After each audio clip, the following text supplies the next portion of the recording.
देखो ऐसे ही समस्या आती रहती है, लेकिन थोड़ा पेशेंस रखने से फिर ठीक हो जाती है। अभी मेरे पास कई लोग आए, सामने आए, वो मेरे भाई आए।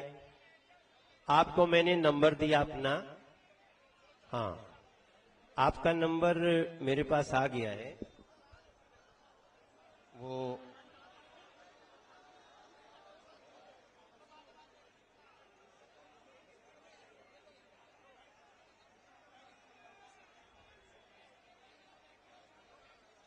आपको देखिए मेरा फोन आ रहा है, देखिए तो आ रहा है। हाँ, ये मेरा नंबर है, लास्ट में 87 होगा। तो मैंने उनसे बात कर ली और उनके जो भी इस ऐसे जितने चाहने वाले लोग हैं, हाँ ठीक है, तो हम आप लोगों को कल ही 10 बजे, क्योंकि मान लीजिए आज के बाद हमको कुछ निर्णय तो लेना पड़ेगा, तो उसमें और बहुत देर न हो जाए, तो उस निर्णयों में इसकी बात समाहित रहे। आपकी रेगुलेशन की बात भी मेरे पास आई, आप जो ये पीछे भैया खड़े हैं। अब मुझे 2-4 मिनट हमारी जो अभी तक की बात है, समझ रहे हैं, उसको आपसे शेयर करने दीजिए। देखिए, ये जो आप लोगों को एक पहले सूचना दे दूं मैं कि ढका गांव किधर है, इधर ही है ना, ढका सामने। छात्रावास की जो समस्या आती है, जिसके कारण आपको बहुत किराए पे जाना पड़ता है, बहुत सारे किराए लगते हैं, ब्रोकरेज भी बहुत लगते हैं, ये बात हमारे ध्यान में अभी 5-6 दिन के अंदर आई है। तो जो लोग भी मेरे पास गए थे, वो लोग जो बातें कहे हैं वो टैली हो रही है। अभी कभी कभी क्या होता है कि मेरे पास 5 लोग आ गए और 5 लोग ऐसी बात कर रहे हैं, बिल्कुल यहां से सब खत्म हो जाए, भाई साहब यहां कुछ नहीं होना चाहिए, सारी जनता परेशान है। तो मैं सोचता हूं, अच्छा चलो भाई, कैसे पता चलेगा कि सारी जनता परेशान। अब हमारे मुकेश गोयल, हमारे मोहन गोयल जी पहले जिलाध्यक्ष थे, ये सचिन मावी हैं, यही ये गांव है गोपालपुर, यहाँ रहते हैं, ये हमारी पार्टी के जिला के उपाध्यक्ष हैं।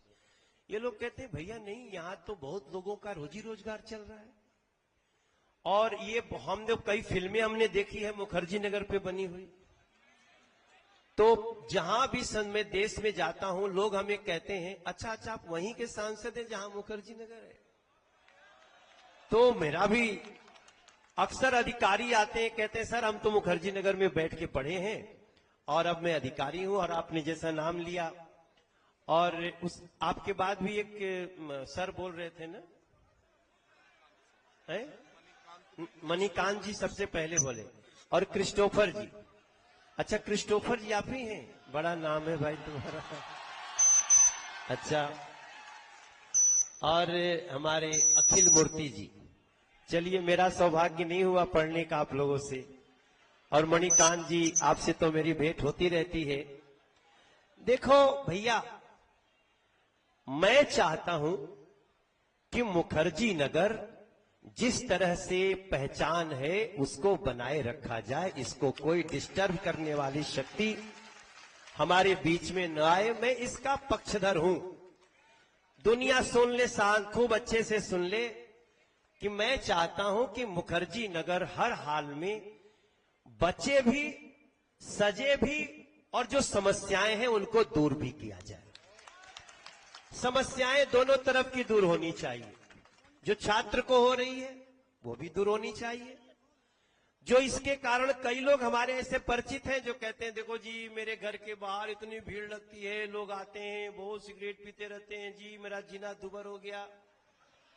देखो आज मुझे थोड़ा दिल से बोलने दो, तो मैं उन लोगों को भी कहता हूं अच्छा चिंता मत करो माता जी, बहन जी, मैं बात करता हूं, समाज में सभी लोग एक तरह के नहीं होते हैं। अब इन सारी चीजों पे हम आगे बढ़ने से पहले जो हमारी सबसे बड़ी समस्या है सीलिंग। अब भाई अभी तो हम और समस्या का निदान कर रहे हैं, आप कह रहे हो कि हम जड़ से काट देंगे। तो मैं आप लोगों की समस्याओं को देखता हुआ एक बेसमेंट को छोड़ के, बेसमेंट में कुछ घटना घटी है, हालांकि मैं उस पर भी डिस्कशन का समर्थक हूं, क्योंकि ऐसा तो है नहीं कि खाली बेसमेंट में लाइब्रेरी चलती है। अभी हमारे पास राजेंद्र नगर से कम 400 बच्चे आए। मेरा घर जो छोटा सा लॉन है सब भर गया। मैंने पूछा क्या है, बोले कि भाई साहब जब से बेसमेंट की लाइब्रेरी खत्म हुई और हम दूसरे लाइब्रेरी में गए तो जो लोग लाइब्रेरी का जो पैसा लेते थे वो डबल ट्रिपल कर दिए। ऐसा मेरे पास सूचना है। अब मेरा मन बहुत चिंतित हुआ, इसलिए इन सारी समस्याओं को भी उन लोगों को नोट करना चाहिए जो चाहते हैं कि उनका भी काम चले, छात्रों का जीवन भी अच्छा से चले और दिल्ली एक बहुत बड़ी सेंटर है वो बनी रहे। कई बार मैं देखता हूं कि राजेंद्र नगर में जो नहीं हो रहा है वो मुखर्जी नगर में हो रहा है। मैं ऐसा देख रहा हूं कि आपने कहा भी कि कोई अधिकारी ऐसे आ जाते हैं जो कि जीना दूभर कर देते हैं, तो अभी मुझे कुछ अधिकारियों की क्या हो गए लोग,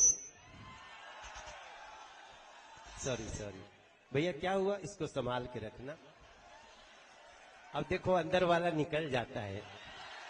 भोजपुरी हमारी भाषा है। आप कितने लोग भोजपुरी जानते हो? अरे रामा रामा, बहुत बहुत धन्यवाद।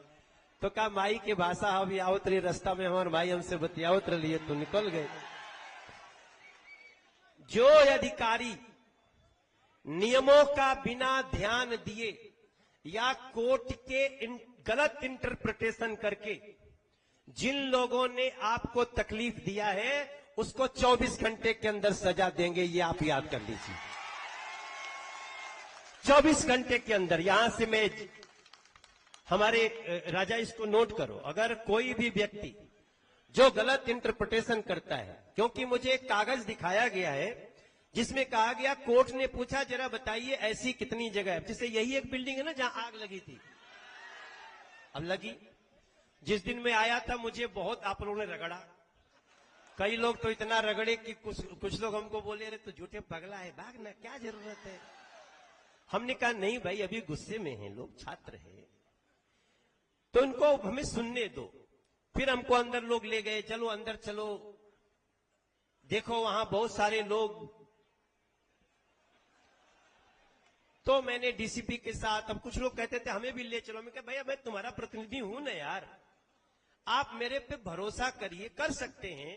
देखो सीसेट यहीं से शुरू हुआ था, मुझे अखिल जी ने याद दिलाया, अखिल मूर्ति जी ने, और मुझे 2 घंटे में समझ में आया कि सीसेट की व्यवस्था गलत है, इसको चेंज करना चाहिए। और आपको बताऊं आज, आप अंदर की कहानी सुन लीजिए। जब पहली बार हमने उसको अपने मंत्री के पास रखा तो उन्होंने क्या कहा, अरे भाई साहब 200 आदमी की समस्या है, क्या है इतना टेंशन लेते हो। हमने कहा 200 नहीं, वो 200 पद हो सकते हैं, 800 पद हो सकते हैं, उसमें भाग लेने वाले 2-2 करोड़ लोग हैं सर। और जब मैं यही बात प्राइम मिनिस्टर सर को समझाया कि सर ये 200 का नहीं, ये 2 से 4 करोड़ हर साल लोग इसमें एस्पिरेंट बैठते हैं, तब जाकर के उनके फैसले होते हैं। 1000 लोग चुने जाते हैं, 1200 लोग चुने जाते हैं, लेकिन केवल आप 200 की बात करके इसको नहीं करना चाहिए। और मेरी बात को 1 मिनट में प्राइम मिनिस्टर सर ने समझा और जो आपने कहा था उसको हम लोगों ने ठीक किया। तो ठीक है, मैं आपके जितना पढ़ा लिखा नहीं हूं, आप सब तो बहुत, देखो हम भी कंपटीशन दिए नहीं पास कर पाए, हम यूपीएससी भी ट्राई किए थे और दरोगा की परीक्षा भी ट्राई किए थे, लेकिन दरोगा हम बन गए थे। देखो ऐसा भी मत समझना कि मैंने 96 में सब इंस्पेक्टर की परीक्षा पास की, बिहार में भी यूपी में भी, लेकिन 96 मेरे जीवन का बहुत ही गजब का साल था। जैसे ही उधर रिजल्ट आया वैसे ही मेरा गाना निकल गया और मेरा गाना चल गया सर। मगर आज मैं फिर से आपका ये विषय ले रहा हूं। आपने कहा ना मुखर्जी नगर बचाओ, अब ये मत लिखो कि मनोज भैया आएंगे मुखर्जी नगर बचाएंगे, आप मेरा जबर कराएंगे। इतना प्रेशर दोगे तो राजनीति में भी हमारे बहुत विरोधी हैं, अच्छा ऐसा है तो तुम मनोज तिवारी आ गए तो मनोज तिवारी का काम होने नहीं देंगे। मैं बड़ी विनम्रता से बोलता हूं, ये सिर्फ मनोज तिवारी के चाहने से नहीं होगा। मैं आपका सांसद हूं, मैं आने से पहले एलजी महोदय को भी सूचना दिया हूं, उन्होंने बोला मुझे पूरी जानकारी दीजिए, और उन्होंने भी कहा कि अगर किसी ने भी नियम कानून के विरुद्ध या कोर्ट के किसी निर्णय नोटिफिकेशन का निर्णय का गलत इंटरप्रिटेशन किया तो वो सजा का भागीदार होगा। अब रही बात दूसरी, आने के बाद रूम रेंट की बात आई, रेगुलराइजेशन की बात आई, छात्रों की परेशानियों की बात आई। अब मैं इस विषय को भी इसमें समाहित करूंगा। कुछ लोगों ने हमसे आते समय कहा कि भैया कई बातें जोड़ दो, मैं नहीं बोलूंगा। अब मैं सिर्फ आपसे इतना बोलना चाहता हूं। रही बात सीलिंग की, सबसे पहली मैं, इधर आओ राजा, देखो ये इसको हमने राजा, ये आप ही के यहां के पार्षद हैं और इनके लिए तालियां बजाओ, बहुत अच्छा व्यक्ति है। ये आपकी बातें समझ करके, देखो भैया हमें हर वो काम करना है। पहले तो हम लोगों को, जैसे इन्होंने बहुत अच्छी बात कही, एक लाइन मैंने लिखी कि मीटर बाहर, अब ये बहुत अच्छा कदम हो सकता है। सभी जितने जो कोचिंग चलाते हैं आप लोग सुनो, क्योंकि जब ये बिल्डिंग में आग लगी थी तो आग नहीं लगी थी, धुआं आया था। और धुआं कहां से, देखो मजे मत लो, मेरी बात ध्यान से सुनो। ये आग मैं इसलिए कह रहा हूं कि मीटर में आग लगी तो धुआं ज्यादा निकला, लेकिन धुआं दरवाजे पे मीटर थे। एंट्री के ही शुरुआत में मीटर थे, जिससे पूरी बिल्डिंग में क्या भर गया, धुआं। और सबको लगा, सब गए। ऊपर से बच्चे निश्चित रूप से नेचुरल था, जिनको डर लगा होगा, कूदते पाए गए। कुछ हमारी बहनें भी थीं, चोट भी लगी थी। और आज मैं जब बात कर रहा हूं तो ये जो भी जिससे भी आया है, सभी ऐसे लोग कृपया नोट करें कि आपको अपनी अपनी बिल्डिंग का मीटर बाहर लगाने की व्यवस्था करनी चाहिए। ठीक है ना, ये बहुत इंपॉर्टेंट बात आई है। दूसरी, हम लोग फायर ऑडिट की बात करते हैं, लेकिन आज तक किसी ने इलेक्ट्रिक तार के ऑडिट की बात नहीं किया।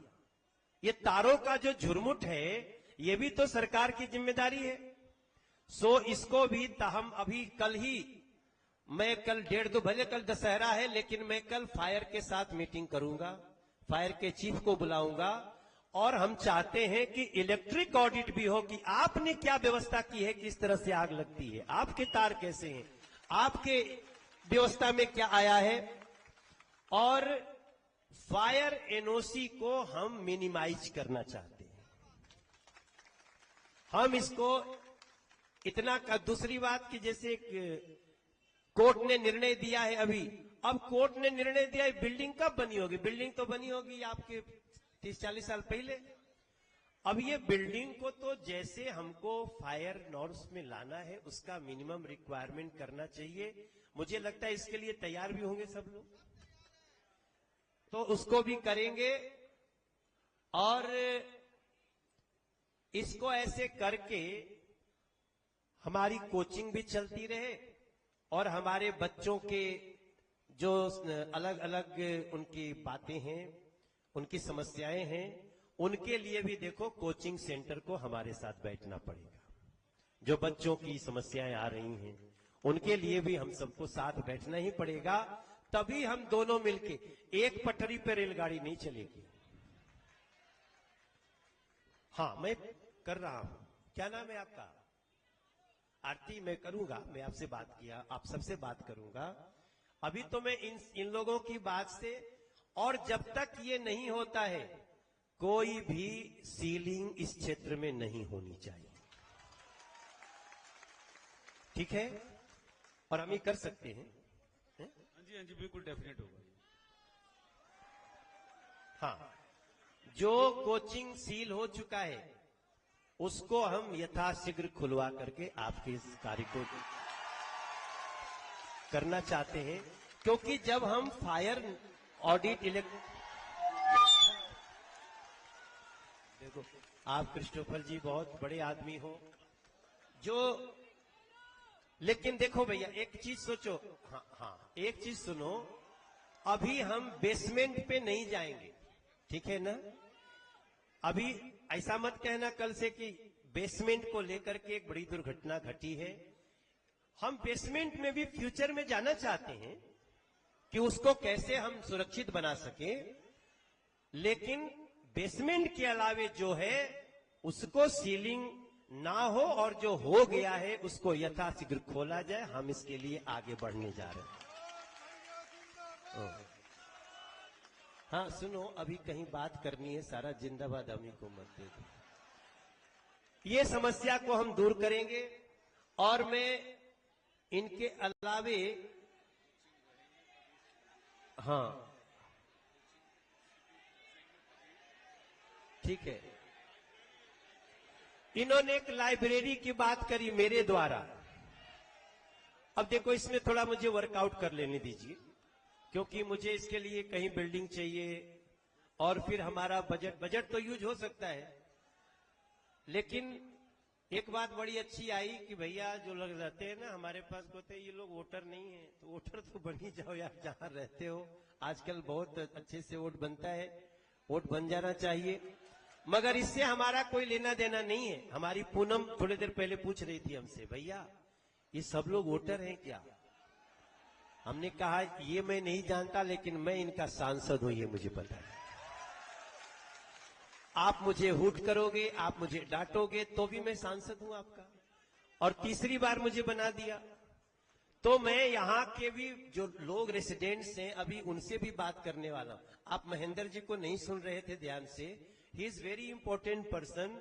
महेंद्र जी, अजय जी, ये अजय जी हैं, ये यहाँ के जो लोकल लोग हैं ना, जो रेसिडेंट्स, अब आपने उनके सामने कह दिया रेंट वाली बात, तो अब तो बात होगी भाई, इस पे बात डिस्कस करते हैं।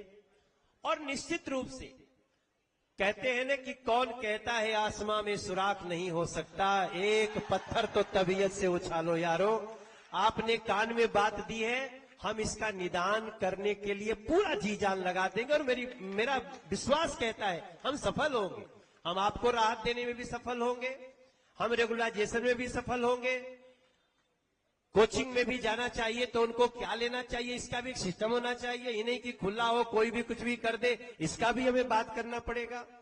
तो इन सभी चीजों के साथ आज दो बात के साथ कि हम आपसे अनुमति लेकर के एक लाइब्रेरी खुलवाओ। अरे गुरु आ गया बात नहीं, मैंने कह दिया कि हमको 2-3 दिन अपना वर्कआउट करने दो। देखो, बोलने से पहले वर्कआउट तो करना पड़ेगा ना, आप तो स्टूडेंट हो। हम बिना सोचे बोल देंगे, खड्डे में गिर जाएंगे, फिर तो आना है आपके पास हमें। मैं जब सीसेट का मुद्दा लिया था तो मेरे इतने विरोधी बोलते थे मर गया, चला जाएगा इसी में, कहां सीसेट खत्म होगा, वो सिस्टम खत्म होगा। कुछ दिन बाद मुझे भी लगने लगा मैं झूठे यार, आप बैल मुझे मार कर लिया, लेकिन मेरा विश्वास था वो जीता। तो इसलिए इसमें भी मेरा विश्वास है। यहां बैठे जितने व्यक्तियों की बात आई है, सबको हम कुछ राहत करवा के ही आपके सामने फिर मिलेंगे, ये भी आपको बताते हैं। हम कहीं जाने वाले तो है नहीं। तो आज कल दुर्गा पूजा है, दुर्गा पूजा की बहुत बहुत आप सबको बधाइयां। बेसिकली मैं देखना चाहता था कि ये समस्या सच में कुछ लोगों की है या बस 10 लोग आकर के बात करते हैं। मैं संतुष्ट हूं कि समस्या है और समस्या का निदान करने के लिए मैं सबसे पहला काम इन सारे बिल्डिंग्स का, चाहे वो कोचिंग का हो या कोई और बिजनेस चल रहा हो, उस पे कोई आकर के धमका देता हो, फायर के नाम पे आपसे पैसे लेता हो, एक तो मैं आपसे बोलना चाहता हूं, किसी भी अधिकारी के दबाव में आपको कोई सेवा उसकी नहीं करनी चाहिए। आप हमें बताइए, ये देश में नरेंद्र मोदी की सरकार है सर, और मैं आपसे दिल से बोलता हूं, बस सूचना हमारे पास आने दो। कोई कितना बड़ा अधिकारी हो, कितना भी बड़ा घाघ हो, हम उसकी सच्चाई जानने के बाद उसको ऐसी सजा देंगे कि उसको भी याद रहेगा और वैसा करने वाले लोगों को भी याद रहेगा। तो मेरा इस भावना के साथ, ये चूंकि नेता प्रतिपक्ष एमसीडी है, मालूम है कि नहीं? आप नहीं मालूम था? अच्छा, आप सोचते होंगे हमारा पार्षद है। ये इस समय जैसे एक महापौर हैं, वैसे ही नेता प्रतिपक्ष होता है। एमसीडी के नेता प्रतिपक्ष आप ही का पार्षद है, इसलिए इनका बोलना, हम लोगों ने कुछ बात कमिश्नर से बताई भी है। अभी यहां से जाकर के रातों रात हमारी मीटिंग होगी और ये सारी बातों को रख के इसका इलाज करने के लिए हम आगे बढ़ रहे हैं। जो भैया लोगों ने मेरा नंबर लिया, आप कल 10 बजे आ सकते हो तो अच्छी बात, मैं इंतजार करूंगा, क्योंकि मैं 2 बजे के बाद थोड़ा सा जाऊंगा रावण को फोड़ने। आप भी फोड़िएगा, दशहरा ग्राउंड में भी आएंगे हम यहां भी। तो आज की हमारी बात इतनी है। मुझे लगता है कि मेरी बातों से आपको कुछ तो इशारा मिला होगा कि हम क्या करने वाले हैं। समस्याएं आती हैं जाती हैं। कई लोग ऐसे भी होंगे जो किसी हमारे विरोधी ने कहा जाओ थोड़ा सा गड़बड़ी करके आओ, ऐसे कुछ हो जाते हैं। अगर ऐसे भी कुछ हो तो देखो, मेरा मन साफ है दोस्तों, मैं किसी का भी शत्रु नहीं हूं। मैं व्यवस्था बनाना चाहता हूं और हमारा रूल रेगुलेशन के तहत ही सारा काम करेंगे, ये आपको हम विश्वास दिलाते हैं। इसी के साथ मैं अपनी वाणी को देता हूं विराम। आप सभी को बहुत बहुत बधाइयां। और इसके बाद कुछ कहना हो तो क्रिस्टोफर राजा कुछ कहना चाहते हो? राजा जी